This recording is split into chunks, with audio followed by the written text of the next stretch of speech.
Hello friends. आज हम बात करने वाले हैं RCCS यानी रेनफोर्स्ड सीमेंट कंक्रीट स्ट्रक्चर, प्रबलित सीमेंट कंक्रीट संरचना। इसके बारे में तो इसका पहला चैप्टर है, देखते हैं क्या है। पहले चैप्टर का नाम है सीमेंट कंक्रीट। इसके दो पार्ट हैं इसमें। यानी जो कोई भी स्ट्रक्चर बनाते हैं तो उसके दो पार्ट्स होते हैं, या तो वो प्लेन सीमेंट कंक्रीट यानी या तो वो बिना रेनफोर्समेंट के होगा या रेनफोर्समेंट के होगा। तो पहला है प्लेन सीमेंट कंक्रीट, जिसे शॉर्ट फॉर्म में PCC भी बोलते हैं। तो देखते हैं सीमेंट कंक्रीट क्या होता है। और हम कंक्रीट थर्ड सेमेस्टर में एक सब्जेक्ट पढ़ चुके हैं पूरा बुक। तो सीमेंट कंक्रीट सिविल निर्माण के क्षेत्र में एक इम्पोर्टेंट यानी निर्माण सामग्री है। बंधक पदार्थ में कुछ निष्क्रिय पदार्थों को मिलाकर यानी निष्क्रिय पदार्थों को उचित रेशियो में मिलाकर तथा आवश्यक पानी की मात्रा मिलाकर एक सुगठित पेस्ट तैयार किया जाता है, जिसे कंक्रीट कहते हैं। और जब इसमें बंधक पदार्थ के रूप में सीमेंट को मिलाया जाता है तब इसे सीमेंट कंक्रीट कहते हैं। निष्क्रिय पदार्थ को एग्रीगेट कहते हैं। यानी ये एग्रीगेट दो प्रकार के होते हैं, यानी फाइन एग्रीगेट, थिक एग्रीगेट यानी मोटा मिलावा, और महीन यानी सूक्ष्म। प्लेन सीमेंट कंक्रीट संपीड़न में टेंसाइल की तुलना में बहुत मजबूत होती है, 8 से 10 गुना। यानी इस चीज़ को नोट कर लो, प्लेन सीमेंट कंक्रीट यानी जो है वो टेंसाइल जो संपीड़न जो प्लेन सीमेंट कंक्रीट की संपीड़न सामर्थ्य अधिक होती है अपेक्षा टेंसाइल के। यानी टेंसाइल में कंक्रीट कमज़ोर होती है और संपीड़न में अधिक सामर्थ्य रखती है। और टेंसाइल स्ट्रेंथ को हम बढ़ाने के लिए हम अलग से इसमें यानी रेनफोर्समेंट डालते हैं, वही हमको पढ़ना है। तो अब देखते हैं PCC का प्रयोग कहाँ किया जाता है। जैसे नींव में, फ्लोर फर्श बनाते हैं तब, कॉलम में, रॉड्स इत्यादि। इंग्रेडिएंट्स ऑफ सीमेंट कंक्रीट यानी क्या फैक्टर्स हैं इसके? 4 फैक्टर्स हैं, यानी cement, fine aggregate, thick aggregate और वाटर। सीमेंट क्या होता है? यानी जल की उपस्थिति में सीमेंट में ससंजक और असंजक गुण उपजते हैं, या हाइड्रोलिक सीमेंट भी कहते हैं। यानी साधारण कार्यों में OPC प्रयोग किया जाता है। ये हम कंक्रीट में पढ़ चुके हैं, कंक्रीट टेक्नोलॉजी में इसको पढ़ चुके हैं। सीमेंट कितने प्रकार के होते हैं, सीमेंट क्या होता है, fine aggregate, thick aggregate, water ratio वगैरह वगैरह हम देख चुके हैं उसमें। तो OPC कितने ग्रेड में मिलता है और क्या है? यानी OPC की फुल फॉर्म होती है ऑर्डिनरी पोर्टलैंड सीमेंट।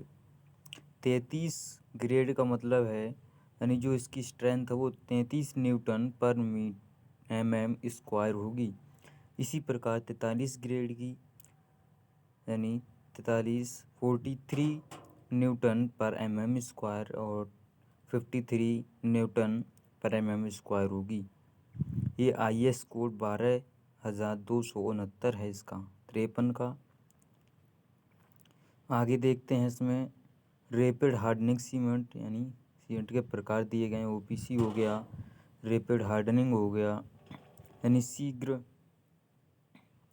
कठोरता सीमेंट, शीघ्रता। Portland slag cement, PPC, low heat Portland cement, colour cement. IS के अनुसार कंक्रीट में सीमेंट की अधिकतम मात्रा 450 किलोग्राम पर क्यूबिक निर्धारित की गई है, यानी ताकि एलिमेंट्स में क्रैक्स संकुचन ना हो।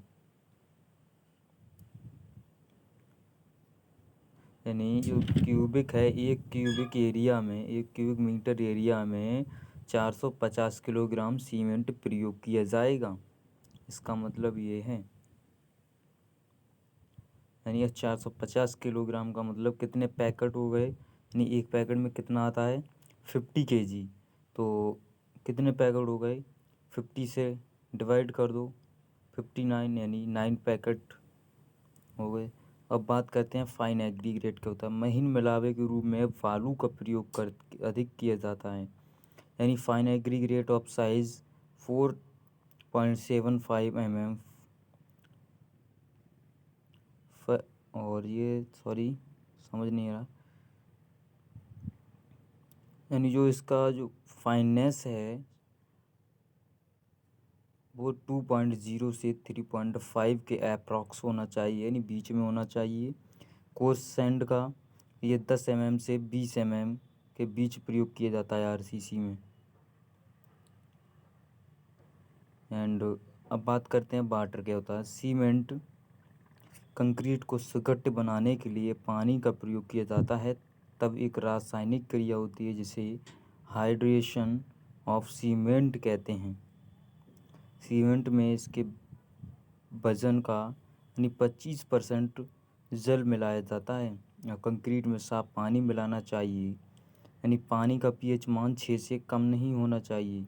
कंक्रीट के संघटकों का स्टोरेज है, यानी कंक्रीट के जो संघटक के कंपोनेंट्स होते हैं उनका स्टोर आईएस के अनुसार किया जाना चाहिए, यानी जो भी सीमेंट है, कंक्रीट है या एग्रीगेट है, सैंड है, इसको ऐसी जगह पे स्टोर करना चाहिए जहाँ से हमें इसका पूरा पूरा फ़ायदा मिल सके।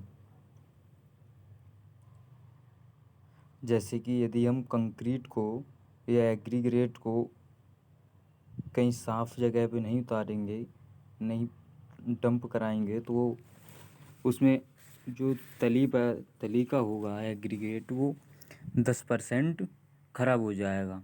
अब मान लो इसकी कॉस्ट कितनी है, 1 लाख रुपए का सीमेंट 1 लाख रुपए का एग्रीगेट मंगवाते हैं, तो उसमें 10,000 का वेस्ट हो जाएगा, तो हमें कोई प्रॉफिट नहीं मिलेगा। हमारा काम होता है सस्ते से सस्ते में यानी कॉस्ट को कम करना। चलो अब नेक्स्ट देखते हैं सीमेंट का पकना है जमना। वो हम पढ़ ही चुके हैं, initial setting time, final setting time. अब आता है बल्किंग ऑफ सैंड क्या होता है, ये भी हम पढ़ चुके हैं कंक्रीट में। बल्किंग का मतलब होता है इसका जो सैंड होता है उसके जो रंध्रों में जब जल जाता है तो उसका आयतन बढ़ता है, नहीं वही है, ये आयतन बढ़ता है जिससे उसका, जैसे देख लेते हैं, जब पूर्णतः सूखी बालू या नमी के स्पर्श में आता है तो इसका आयतन बढ़ जाता है और पानी के घुसने पर बालू के कणों के चारों तरफ पानी एक बहुत पतली झिल्ली बन जाती है और बालू के कण दूर दूर हो जाते हैं और उसके फूलने और आयतन बढ़ जाता है, बालू का फूलना कहते हैं। महीन बालू नमी पाकर मोटी बालू की अपेक्षा अधिक फूलती है। ये बालू के फूलने व प्रतिशत नमी में संबंध दिया गया है और बालू में नमी की मात्रा दी गई है। ये नीचे साइड 0, 5, 10, 15, 20, 25, ये क्या है, बालू में नमी की मात्रा दी गई है।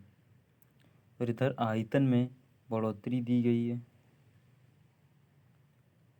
जब 0 पे था हमारा कोर्स सैंड यानी मोटा, तब इसकी जो नमी थी इसमें वो 30 थी, 20। जब ये थोड़ा और ऊपर बढ़ा तो जब 20 से ऊपर निकला, 20 और 30 के बीच में पहुंचा इसका आयतन, तो कितना हो गया, 20 और 25 के बीच में आई नमी इसमें। और फाइन में यानी और अधिक आयतन बढ़ने से नमी अधिक बढ़ जाती है। वाटर सीमेंट रेशियो पढ़ ही चुके हैं, यानी वास्तव में कंक्रीट की सामर्थ्य वाटर सीमेंट रेशियो और कॉम्पैक्शन पर निर्भर करती है, यानी पानी की मात्रा सीमेंट के भार और अथवा यानी आयतन के अनुपात को वाटर सीमेंट रेशियो कहते हैं। कंक्रीट की सामर्थ्य एंड ग्रेड। कंक्रीट की सामर्थ्य न्यूटन पर mm में आंकी जा सकती है। और सिविल स्ट्रक्चर में यानी सिविल संरचना में कंक्रीट की संपीड़न सामर्थ्य का ही महत्व है। यानी जो सिविल में है, जितनी भी स्ट्रक्चर हम बनाते हैं उसमें जो कंक्रीट का ही महत्व है। यानी कंक्रीट संपीड़न सामर्थ्य अधिक रखती है इसलिए, और सस्ती पड़ती है अन्य कंपोनेंट से अपेक्षा, इसलिए हम इसको यूज करते हैं। और मजबूत भी है, ड्यूरेबिलिटी भी इसकी ज़्यादा होती है क्योंकि अन्य सामर्थ्य बहुत कम होती है। कंक्रीट की टेंसाइल स्ट्रेंथ कंप्रेसिव स्ट्रेंथ का कुल 1/10 होती है। कंक्रीट के संपीड़न सामर्थ्य इसके 150 mm आपके कंप्रेसिव टेस्टिंग मशीन में रखकर भंजित करके ज्ञात की जाती है। अभिलाक्षणिक सामर्थ्य क्या होती है? कंक्रीट की अभिलाक्षणिक सामर्थ्य वह सामर्थ्य है जिसकी मिनिमम 95% जांच पर पुष्टि करें तो कंक्रीट में जल की अनुकूलतम मात्रा ज्ञात करने के लिए श्रम्प टेस्ट किया जाता है। ग्रेड कंप्रेसिव स्ट्रेंथ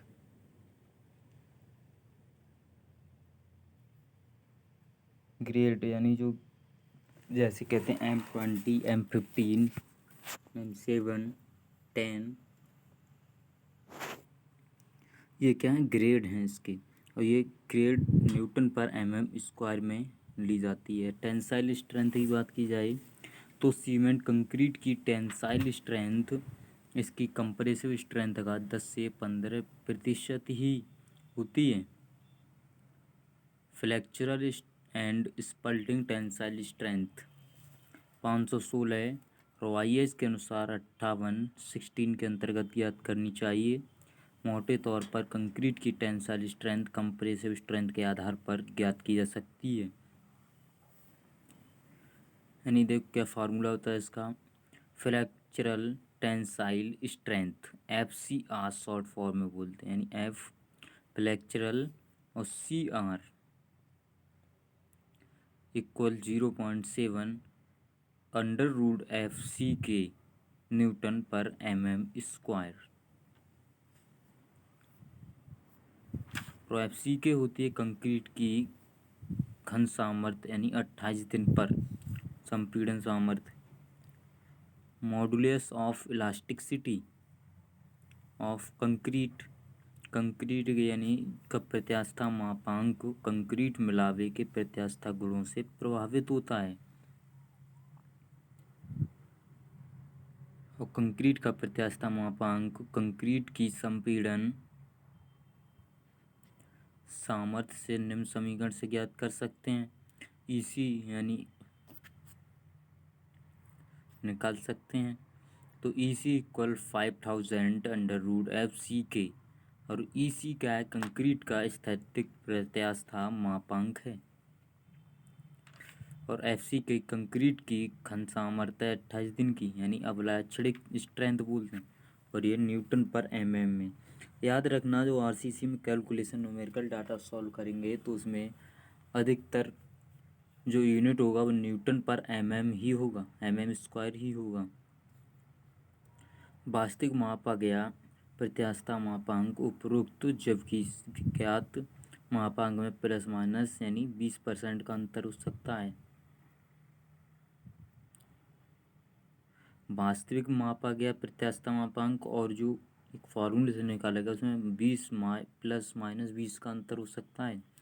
अब मंद विरूपण की बात करें तो वास्तविक मापा गया प्रत्यास्थता मापांक उपरोक्त यानी से 20 प्लस माइनस 20% का अंतर हो सकता है। यदि विरूपण देखा जाए तो दीर्घकालिक प्रतिबलों के कारण अवयवों में विकृति उपजती है जो काल पर निर्भर करती है।